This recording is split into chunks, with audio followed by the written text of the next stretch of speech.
ওয়ালাইকুম আসসালাম। মাশাআল্লাহ, মেয়ে তো পরীর মতো সুন্দর।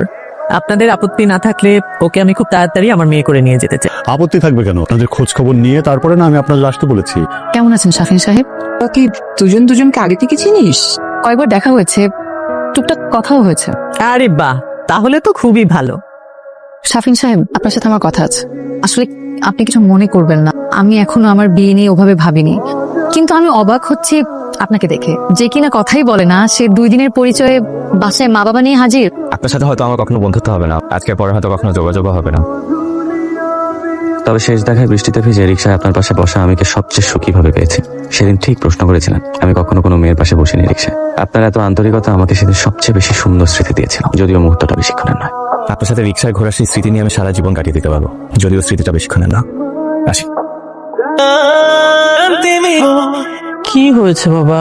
ওদের বাসা থেকে আসার পর থেকেই দেখছি কেমন গম্ভীর হয়ে আছিস। কি কথা হলো কিছুই বললি না। মা দেখো, আমি বিয়ের সাথে করবো না। ও যদি চাচ্ছে না, শুধু শোনা আমরা দুইটা না আগাই। আচ্ছা ঠিক আছে, চাচ্ছে না তাই বলে তুই আর বিয়েই করবি না, এটা আবার কেমন কথা? না আমি করবো মা, আমি সবই করবো, তুমি আমাকে জাস্ট একটু সময় দাও না। তুমি একদম চিন্তা করো না, জাস্ট নিড সাম টাইম। আমার জন্য একটু দোয়া করুন, ইন্টারভিউটা যেতে ভালো হয়। আপনার সাথে রিক্সায় ঘোরা সেই স্মৃতি নিয়ে আমি সারা জীবন কাটিয়ে দিতে পারবো। কাল্পনিক প্রেম বাস্তব ছিল না, তবে আমার কাছে স্নিগ্ধা সারা জীবনের জন্য মনের কোনায় পোকা বাক্সে বন্দি এক গোপন আবেগের নামে চিঠি হয়ে থাকবে। এই শহরে যতবার বৃষ্টি হবে আমি ভেবে নিব সেই মুহূর্তের কথা, যে মুহূর্তে আমি আমার নীলপরীকে আমার মতো করে পেয়েছিলাম। কিরে, মন খারাপ করে যাচ্ছিস কেন? যদি মন খারাপ করেই থাকবি তাহলে যেতে দিলি কেন? আর মন খারাপ করে থাকলে কি কোনো কিছু সমাধান হবে? আমি ওই সময় বুঝতে পারিনি ওর প্রতি মায়া কাজ করতো, কিন্তু এতটা যে মায়া কাজ করবে এটা তখন বুঝতে পারিনি, এখন বুঝতে পারছি। দেখা কর, কথা বল, সব ঠিক হয়ে যাবে।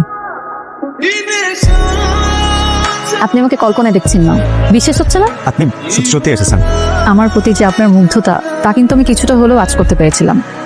তবে কি জানেন, মেয়েরা অনেক কিছু বুঝতে পারলেও এড়িয়ে যেতে চান। আমি সারাক্ষণ রিক্সায় বসে কথা বলে চললেও আপনার মুগ্ধতা ছিল শুধুমাত্র আমাকে ঘিরে। আপনি বলেছেন আপনি একজন ডাক্তারের হাজবেন্ড হওয়ার যোগ্য না।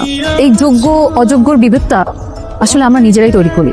আপনি জানেন, আমাকে এরপর অনেক ছেলেরা দেখতে এসেছে, কিন্তু আমি কারো চোখে আমার জন্য এতটা মুগ্ধতা খুঁজে পাইনি। জীবন সঙ্গী হিসেবে আপনাকেই লাগবে। আপনার চোখে আমার জন্য যে মায়া, তা যেন কখনো কমে না যায়।